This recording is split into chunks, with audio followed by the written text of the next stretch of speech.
গানের বায়না ধরিছে, বাবার জন্মে হারমোনিয়ামের স্কেল ধরে গান গাই নাই, বুঝলেন তো? রামায়ণের বায়না ধরিছে, রামায়ণের বায়না।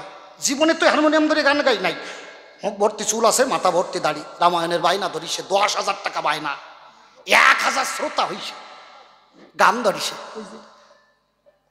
গান ধরিছে কি? রামং লক্ষণং পূর্বজং রঘুবরং সীতাপতি সুন্দরং। আমি তো স্কেল ধরে গাচ্ছি, আরও আছে বে স্কেলি, বুঝলেন তো? আমার গলার মতো, গুরুদেবের গলা তো ওনার কোনো কথা হবে না, আন্তর্জাতিক গলা। আমার মতো এই গান ধরিছে, রামং লক্ষণং পূর্বজ।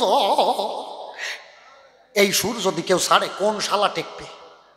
1,000 শ্রোতা হয়েছিল, 999 জন উঠিয়ে ফাঁকা হয়ে গেছে, 999 জন। সামনে এক বুড়ি বসেছিল, ওই বুড়ি হামলাইয়ে কামতিছে, ও যাইয়ে বুড়ির পা জড়াই ধরিছে, বুড়ি মা, আরে ওমা মাগো, তোমার মতো এত বড় ভক্তা জগতে কেউ নাই। আমার গান শুনিয়ে এক শালাও টিকতে পারলো না, সব খালাস হয়ে গেছে, তালাশ করে পাওয়া যায় না। আর তুমি কান্তিছো মা, তোমার মতো ভক্তা হয় না। ও বুড়ি কয়, তুই কি ভাবছিস তোর গান শুনে কান্তিস নাকি? কয় তার মানে আমার গান শুনে কান্তিস না? কয় না।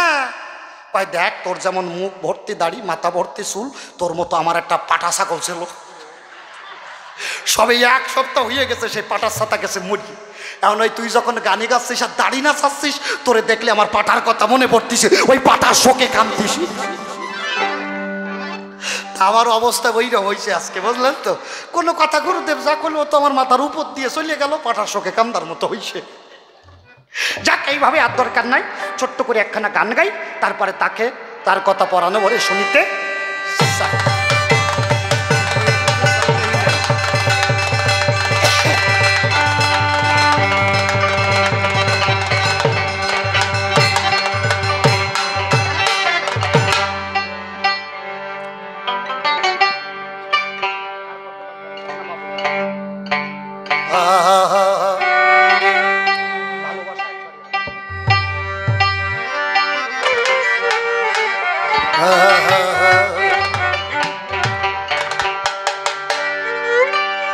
ভালোবাসা একবারই হয় জীবনে, হয় গো ভালোবাসা একবারই হয় জীবনে, হয় গো ভালোবাসা একবারই হয় জীবনে।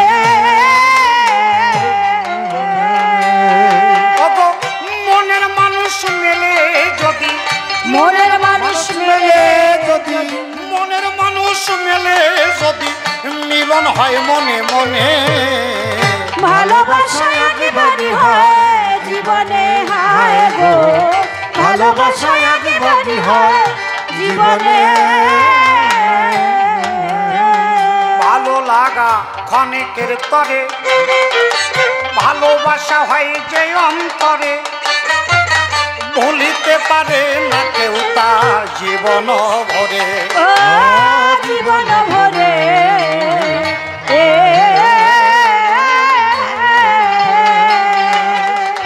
ভালো লাগা ক্ষণিকের তরে, ভালোবাসা হয় যে অন্তরে, ভুলিতে পারে না কেউ তার জীবন ভরে, জীবন ভরে।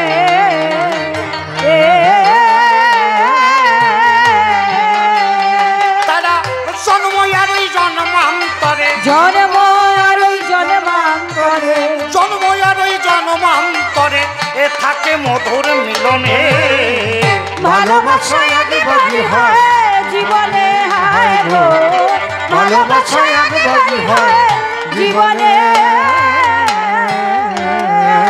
মিলন হলে হৃদয় ফুলে, ভালো মন্দের দ্বন্দ্বই ভুলে, দুটি হৃদয়ে ছুটে চলে ছাই দিয়ে কোলে, ছাই দিয়ে তুলে।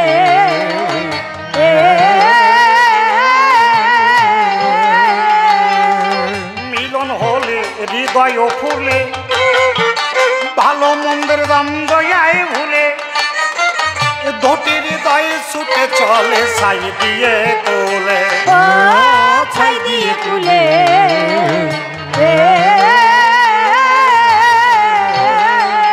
তারা মধুর প্রেমের দোলায় দুলে, মধুর প্রেম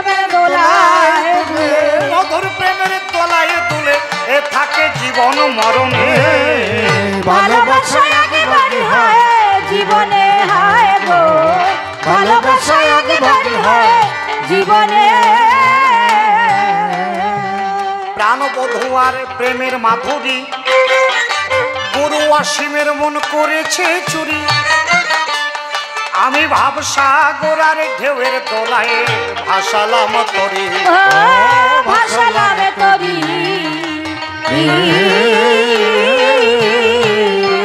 প্রাণবধূ আর প্রেমের মাধুরী অসীমের মন করেছে চুরি। আমি ভাবসাগর আর ঢেউয়ের দোলায় ভাসালাম তরি, ভাসালাম তরি। আমি কেঁদে যাব জীবন ভরি, কেঁদে যাব জীবন ভরি, কেঁদে যাব জীবন ভরি তোমার প্রীতির বন্ধনে। ভালোবাসা একবারই হয় জীবনে হায় গো ভালোবাসা একবারই হয় জীবনে। কল্পনাতে মুকুন্দ দাস কবির কল্পনায় বিপক্ষেতে গুরুই আমার দিলেন পরিচয়। যেভাবেতে প্রশ্ন তারে করেছিলাম দান, গুরু এসে এক এক করে দিল সমাধান।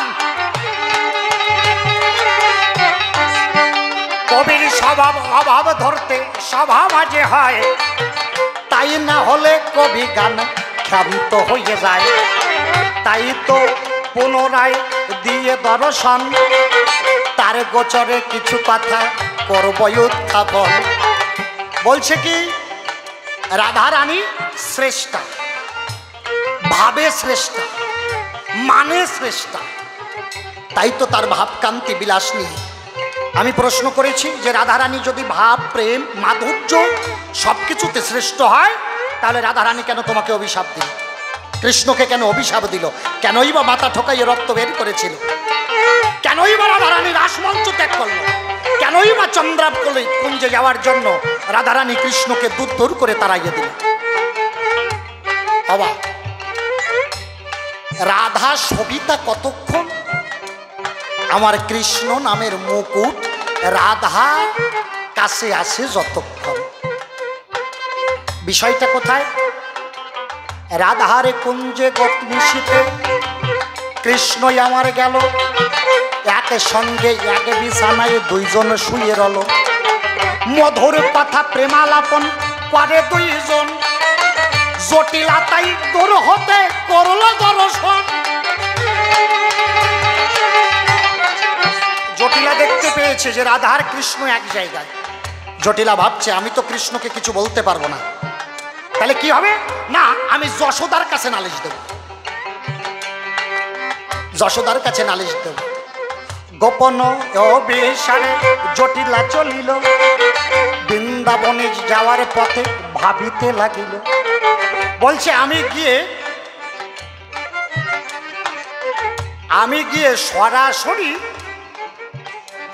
গিয়ে সরাসরি বলবো না যে রাধার কৃষ্ণ এক জায়গায় আছে। তার কারণ কৃষ্ণ হলো চতুরের চূড়ামণি, কৃষ্ণের সাথে আমরা কেউ বুদ্ধিতে পারি না।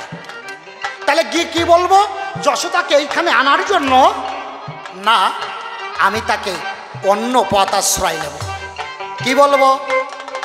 শোন শোন মা যশোদা, আমার কথা লবি, আমার ঘরে তুই এখনই পায়ে হেঁটে যাবি। বিড়াল একটা মুশিক দেখো কোলে লইয়ে পড়ে, ঘরের ভিতরে কেমন করে রাত্রি যাপন করে। বলছে আমি যশোদাকে গিয়ে বলবো আমার ঘরে একটা বিড়াল, মুশিক শব্দের অর্থ হলো ইঁদুর, যে একটা ইঁদুরকে কোলে নিয়ে শুয়ে আছে। তার কারণ আমরা কি জানি? বিড়ালে ইঁদুর ধরে খায়। আর আজকে আশ্চর্য বিষয়, বিড়ালে ইঁদুর কোলে করে নিয়ে শুয়ে আছে। দেখেছেন কায়দাটা কোথায়? আকর্ষণ যশোদার চিত্তেতে বাড়িল, মনের আনন্দে বিড়াল ইঁদুর দেখিতে চলিল। অন্তর্যামী কৃষ্ণ অন্তরে সকল জানে ভাই, মনের কথা এবার আমি সবাতে জানাই। অন্তর্যামী কৃষ্ণ অন্তরে জানতে পারল। সর্বনাশ, মা এসে যদি এই অবস্থা দেখে, তাহলে তো মা আমাকে শাসন করবে, জীবনে আর রাধার সঙ্গে আমার প্রণয় হবে না। তাই ওই যে জটিলা গিয়ে বলেছে যে বিড়ালে ইঁদুর নিয়ে শুয়ে আছে, মায়াধারী কৃষ্ণ আমার মায়া যে ধরিল, মায়া বলে কৃষ্ণ আমার বিড়ালো যে হলো। রাধারানীকে মায়ার দ্বারায় মুশিক বানায়, মুশিক নিয়ে কৃষ্ণ আমার আনন্দে খেলায়। ইঁদুর নিয়ে কৃষ্ণ আনন্দে খেলা করছে। যশোদাকে ডেকে নিয়ে গেছে জটিল আছে, কৃষ্ণ আর রাধা এক জায়গায় আছে, এইটা দেখাবে। যশোদা দরজা খুলিয়ে দেখে কৃষ্ণও নাই, রাধাও নাই, বিড়ালে ইঁদুর কোলে করে নিয়ে শুয়ে রয়েছে। যশোদা কয় শালা কপাল গেছে রে, এর সঙ্গে চালাকি করিয়ে পারলাম না। যশোদা কই কই আমার দেখা, কই তোরা দেখা লাগবে না, চল বাড়ি দিয়েছে। কই না দেখা। দরজা খুললো, সত্য সত্যই মা যশোদা দেখতে পেল না ইঁদুর বিড়ালের কোলে শুয়ে আছে। দেখেন বিষয়টা কোথায়। রাধা কিন্তু জানে না যে কৃষ্ণ তাকে মায়ার দ্বারা ইঁদুর তৈরি করেছে, এটা রাধা জানতো না। রাধা যখন জটিলা মা যশোদা দুইজন ঘরের ভিতরে ঢুকেছে, রাধা ভাবছে মনে হয় কৃষ্ণের অঙ্গে আমি শুয়ে আছি, এটা সবাই দেখেছে। রাধা মনে মনে ভাবছে এতদিন সবাই আমাকে কৃষ্ণ কলঙ্কিনী বলতো, কিন্তু বৃন্দাবনে সখী বিনে কেউ জানতো না। আজ হইতে বুঝি আর মান সম্মান থাকলো না, আজ হইতে আমার মনে হয় আর এই কুলে থাকা হবে না, আমার কুলের বাদন গেল। মা যশোদা সত্যি সত্যি বিড়ালের কোলে মুশিককে দেখে মা যশোদা প্রস্থান করল। গোপন পথে কৃষ্ণ ওই যে বিড়াল হয়েছিল, গোপন পথে মায়ের আগে ঘরে চলে গেল। এদিকে শ্রীমতী রাধারানী দুই হাত তুলে কৃষ্ণের কাছে নিবেদন করছে, কৃষ্ণ তোমার জন্য আমি জগতে কৃষ্ণ কলঙ্কিনী হয়েছি, কিন্তু ঠাকুর আজকে যদি এই দৃশ্য ব্রজবাসী জানে, তাইলে আজ হইতে হয়তো আমার স্বামীর ঘর করা হবে না, হয়তো আমাকে যমুনার জলে আত্মাহুতি দিতে হবে। কথা লও ঠাকুর, তুমি যদি কলঙ্ক ভজন হও, তুমি যদি জগতের পিতা হও, আমার আজকে এই কলঙ্ক মোচন করে দাও। চোখের জলে রাধারানী ভাসিতে লাগিল, বাড়ি গিয়ে কৃষ্ণ ছলনায় অসুস্থ হইল। কৃষ্ণ ছলনা করে অসুস্থ হয়েছে। আমি সংক্ষেপে কথাগুলো বলছি। হ্যাঁ, যশোদা গিয়ে দেখে কৃষ্ণ বিছানায়, রোগ সারে না। কবিরাজ দেখা হলো, কোনো কবিরাজে তার বিধান দিতে পারল না। কৃষ্ণ দেখলো সর্বনাশ, তাইলে কি করা যায়? নিজের অঙ্গ থেকে বিভূতি দিয়ে আর একটা কৃষ্ণ তৈরি করে, সেই কৃষ্ণ হলো একজন কবিরাজ। তিনি কবিরাজ হয়ে আসলেন, এসে বললেন মা শোনো শোনো মা যশোদা, আমার মনে আছে ভাবো তোমার ছেলের অসুখ আমি এখনো সেরে দেব, তবে তুমি মা জাননি আমার কথা লবে। আমার সহস্র ছিদ্র কলসির আয়োজন করি, আমার সহস্র ছিদ্র একটা কলসি আনো, ওই কলসিতে করে কোনো রমণী যদি যমুনার থেকে জল এনে দিতে পারে, আমার অন্তরে আসে বাবা, সেই জল দিয়ে ঔষধি বেটে তোমার ছেলেকে ভালো করে দেবো। দেখেছি মা যশোদা কয় এই কি কোনো নারী পারে? বলছে মা পারে, নারী যদি সতী হয় সবাই পারে, সেই নারী একমাত্র পারে। মা যশোদা বৃন্দাবনকে সমস্ত ব্রজবাসীর সমস্ত ব্রজাঙ্গনা সবাইকে খবর দিল। এক এক করে সবাই জল আনতে গেল, কেউ পারল না। যশোদা বলল তাইলে কি আমার গোপাল আর ঠিক হবে না? কেউ কি জল আনতে পারবে না? তাহলে আমি যদি সতী হই অন্তরে আসে ভাবো আমি জল আনতে যাব। কৃষ্ণ দেখলো সর্বনাশ, জগতে সবাইকে কলঙ্কিনী করা যায় কিন্তু মাকে তো করা যায় না। কৃষ্ণ চালাকি করে কয় শোনো মা, ছেলের হাতের ওষুধ, ওই মায়ের হাতের ওষুধ খেলে যেমন ছেলের জ্বর সারে না, তেমনি মা যদি জল আনতে যায় ওই জল আনিয়ে দিলি ওষুধ বানালি তোমার ছেলের অসুখ সারবে না। মা যশোদা বলল বৃন্দাবনে তো আর একজনও নাই, এই ব্রজন হবে আর একজনও নাই, তাহলে কি আমার কৃষ্ণ মারা যাবে? আমার গোপালকে চিরতরে হারাবো? বলল বলল মা এখনো 3 জন বাকি আছে। কেডা? জটিলা, কুটিলা, রাধারানী। মা যশোদা গোপনেতে এক সখীকে ডাকিল, জটিলার কাছে দেখো খবরও পাঠাল। মনানন্দে জটিলা কুটিলা মায়ের কাছে আসে, ডাকে দিয়ে বলে দেখো তখন মায়ের পাশে। কুটিলা কয় মা আমি একটু জল আনতে যাই, আমি সতীর সতী মহাসতী, আমি জীবনে দর্শন করি নাই অন্যের প্রতি, অন্তরে আসে ভাবো আমি জল আনতে যাব। কুটিলা তখন জল আনিতে যমুনাতে যায়, কলসি যখন নদীর জলে যখন ডুবাই, ডুবানো মাত্র কলসি যখন ডাঙাইও তুলিল, দেখতে দেখতে সকল জল নিচে পড়ে গেল। খালি কলসি নিয়ে ফিরে আইছে জটিলার সামনে। জটিলা কই জল কই? কই মা নাই। কই এই জল নাই মানে তুই যে বললি মহাসতী, তা তোর জল গেল কোন জায়গায়? এই সত্যি কথা কয়া, তুই তো মহাসতী দাবি করিস, গোপনে কোনো জায়গায় আকাম ঠাম কিছু করছিলিস নাকি? কই মা শিশি কও, আমি আকাম করবো কেন? আমি তোমার মাইয়ে না। কই তাহলে জল আনতে পারলি না কেন? এইবারে জটিলা সতী সবার প্রতি বলি আমি তাই, জলানিতে যাবে বাজবে প্রাণেরও কানাই। জলানিতে যখন দেখো নদীর মাঝে গেল, কুটিলার মতো দেখো তার অবস্থা হলো। তার অবস্থা ওই কুটিলার মতোই হয়েছে। কুটিলা কয় মা সে সময় তো বাহাদুরি খুব দেখাইলে যে আমি অন্য কোনো পুরুষের দিক তাকাইছি নাকি, তা তুমি বাবা থুয়ে অন্য কোনো জায়গায় গেছিল নাকি? এ কপাল ফুড়ি কয় কি?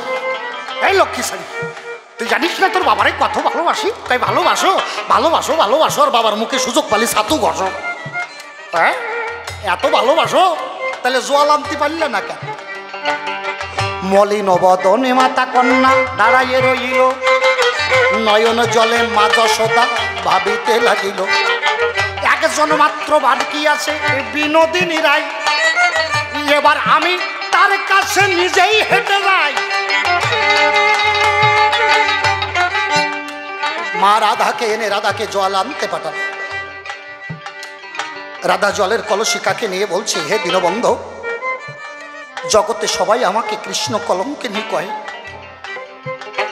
আমার তো জল আনার ক্ষমতা নাই দীনবন্ধু। যেভাবে জল আনলে আমার যে লাই কলঙ্কিনী বলুক, আমার তাতে দুঃখ নাই, কিন্তু জল আনলে যদি আমার কৃষ্ণ সুস্থ হয় কথা লবে, যেভাবে জল আনিলে পরে আমার কৃষ্ণ সুস্থ হয়, তুমি আমাকে সেইভাবে জল আনার ক্ষমতা দেবে। নয়ন জলে শিরাধিকা যমুনায় চলিল, কৃষ্ণ কৃষ্ণ কৃষ্ণ বলে কলসি ডুবালো। হাজার ছিদ্র যেখানেতে দেখো বটে রয়, কৃষ্ণ এসে হাজার হস্ত ওই ফুটোর মাঝে দেয়। আমার কৃষ্ণ কি করলো? যতগুলো ছিদ্র ছিল প্রত্যেকটা ছিদ্র কৃষ্ণ নিজের বিভূতি দিয়ে, নিজের শত হস্ত দিয়ে ফুটো বন্ধ করে দিল। রাধারানী কৃষ্ণ শক্তিতে শক্তিন্বিত হলো, জলে নিয়ে রাধারানী কবিরাজের দিল। দেওয়া মাত্র কৃষ্ণই আমার ভালো হয়ে যায়, সাত বদনে হরি হরি বলিবেন সবাই। এইখানে আমার প্রশ্ন, রাধারানীর শক্তি কতক্ষণ? কৃষ্ণর হস্ত আছে যতক্ষণ, কৃষ্ণের হাত ছড়িয়ে গেলে রাধারানী ফর নাথিং, কোনো অস্তিত্ব নাই। আরো অনেক কথা। এইবার চৈতন্য চরিতামৃতে আমি কোনো জায়গায় বিরোধ করছি না, চৈতন্য চরিতামৃত অমৃতের ভান্ডার, এটাও আমি মানি, কিন্তু গুরুদেব কথা একখান আসে। কথাটা কি? যেদিন গৌরহরি সন্ন্যাস নিল, শশীমাতার বয়স কত? শশীমাতার বয়স কত ছিল জানেন? 67 বছর। আগে 9টা কন্যা মারা গেছে, 9খানা কন্যা মারা যাওয়ার পরে বিশ্বরূপ হয়েছে। তারপরে বিশ্বরূপ যখন সন্ন্যাস নিয়ে চলে গেল, তারপরে বিশ্বম্বর হলো, অর্থাৎ নিমায়ের জন্ম হলো। তাহলে একটা মায়ের যদি এতগুলো সন্তান পরস্পর চলে যায়, কত বেদনা সেই মায়ের বুকে। তাহলে 67 বছরের বৃদ্ধা জননীকে ঘরে রেখে গেল। আর বিষ্ণুপ্রিয়ার বয়স কত? 14 বছর, নাবালিকা। শোনো শোনো শোনো ঠাকুর, আমার কথা লবে। হরি কেন মায়ের মনে এমন কষ্ট দেবে? ভগবান কারে কয়? ভগবান, ভগবান ভগযুক্তবান। সৃষ্টির প্রারম্ভে আমরা সৃষ্টিতত্ত্বে কি পাই? ঈশ্বর একটা জ্যোতির্ময় লিঙ্গ রূপে অবস্থান করছেন।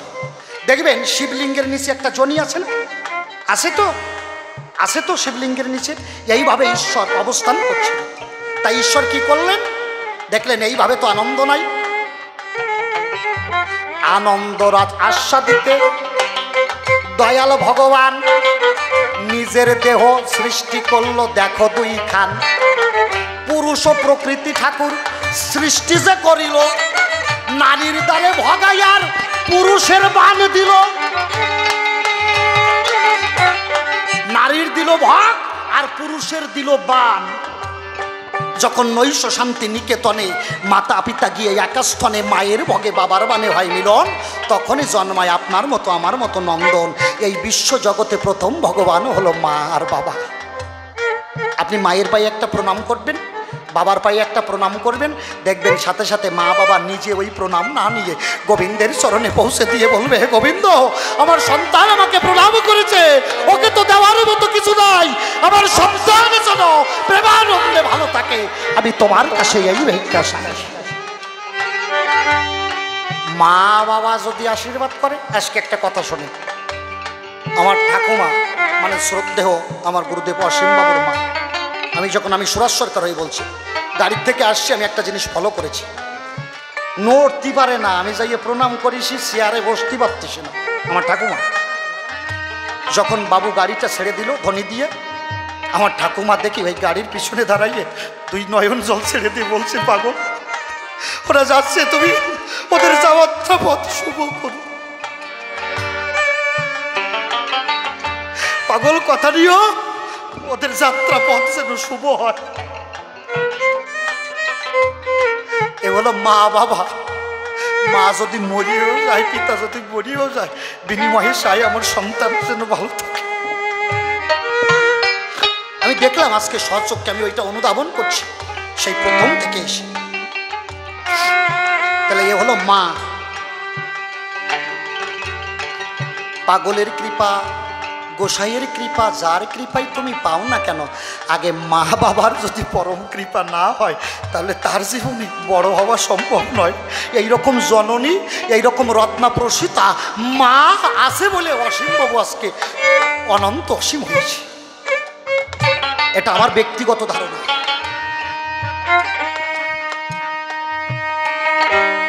তাহলে আমি ছিলাম কোথায়? আমার বিষয়টা এইখানে, বাবা সেই মাকে পরিত্যাগ করে স্ত্রীর মনে কষ্ট দিয়ে তুমি আমার কথা লবে। ঠাকুর কেন সন্ন্যাস নিল? এই মা বাবার মনে কষ্ট দিয়ে সন্ন্যাস নিয়ে কি জগতের কল্যাণ হয়? সন্ন্যাস নিল, কলিতে গৌরহরি কি বললেন? অশ্বমেধ কবলম্বে সন্ন্যাস ফলে পৈতৃকম দেবরণ সুত উৎপত্তি কলৌ পঞ্চবিবর্জিত। কলিতে অশ্বমের যোগ্য নাই, গোমের যোগ্য নাই, পিতৃমাতৃ শ্রদ্ধা অনুষ্ঠানে মাংস দান নাই, দেবর বা ভাসুর দ্বারা সন্তান উৎপাদন নাই, আর কলিতে সন্ন্যাস নাই। এই সন্ন্যাস আপনারা মনুসংহিতায় পড়বেন, দেখবেন মনুসংহিতায় লেখা আছে, যতদিন চন্দ্র সূর্য বর্তমান সন্ন্যাস আছে ততক্ষণ। মহাপ্রভু নিজের হাতে ওইটারে নাকচ করে দিলেন, না তা হবে না, কলিতে সন্ন্যাস নাই, তোমরা কেউ সন্ন্যাস নিও না। তাহলে মহাপ্রভু নিজেই নিষেধ করি। আমার একটাই জিজ্ঞাসা, যে চৈতন্য চরিতামৃত এমন অমৃতের ভাণ্ড, যা শ্রবণ করলে মানুষ প্রেমবন্যায় ভেসে যায়, যা অনুধাবন করলে পরে মানুষকে ইষ্ট প্রাপ্তির অনুভূতি হয়, সেই চৈতন্য চরিতামৃতের কর্তা যাকে নিয়ে লিখন করা সেই গৌরহরি মাকে ত্যাগ করে, স্ত্রীকে ত্যাগ করে, সন্ন্যাস নিজে নিষেধ করে জগৎ জীবের কেশের জন্য তিনি সন্ন্যাস নিলেন। এর একটু জবাব দিয়ে বোঝাইয়ে দেবা। বাবা আমি অন্যায় কিছু বলছি নাকি? এগুলো আমার নিবেদন, গুরুর কাছে না জানলে তো হবে না, কি তাই না? তার কারণ আমি এখনো অজ্ঞ, আর তুমি তো বিজ্ঞ, জ্ঞানে প্রবীণ। শোনো গুরু কথা লবে, যদি কোনো মলিনতা, যদি কোনো কপটতা, যদি কোনো চাতুরি থাকে, তোমার তোমার ওই আলোকময় চরণের পরশ দিয়ে আমার সমস্ত জটিলতা কুটিলতা দূর করে তোমার শ্রীপাদ পদ্মে জায়গা করে আমাকে তোমার চরণে আশ্রয় দে। এই তো তোমার কাছে আমি করলাম নিবেদন, জবাব দিয়ে এসো তুমি সভারই সদন। তবে তারে বেশি কথা বলবো না, ছেড়ে দিয়ে যাবই আমার কবির কল্পনা। আরে এরপরে গুরুই আমার সভাতে আসিবে, তাহার ভাবের কথা গুলি খুলিয়া কহিবে। আরে দেখি সে কোনবা ভাবে কোনবা কথা কয়, আরে কোনবা ভাবে তোলে তাহার ভাবের পরিচয়। প্রথমবারে যে ভাবেতে করলাম প্রশ্নদান, আরে এক এক করে সভা মাঝে দিল সমাধান। আরে যদিও সঠিক জবাব সভা মাঝে হয়, কবি গানে এইখানেতে ক্ষান্ত হয়ে যায়। তাই তো পুনরায় দিয়ে দর্শন, আরে তার গোচরে কিছু কথা করলাম নিবেদন। দেখি এসে কোনোভাবে কোন কথা কয়, আরে কোনোভাবে তোলে তার ভাবের পরিচয়। আর তবে বেশি কেন বলতে যাবো, বেশি বললে দুইয়ের মাঝে হবে রেশারেশি নাই প্রয়োজন। আমার মতো ভাবের পালা করলাম সমা। হরি বল, জয় জয় রাধা কৃষ্ণ প্রীতি প্রেমানন্দে, হরি হরি।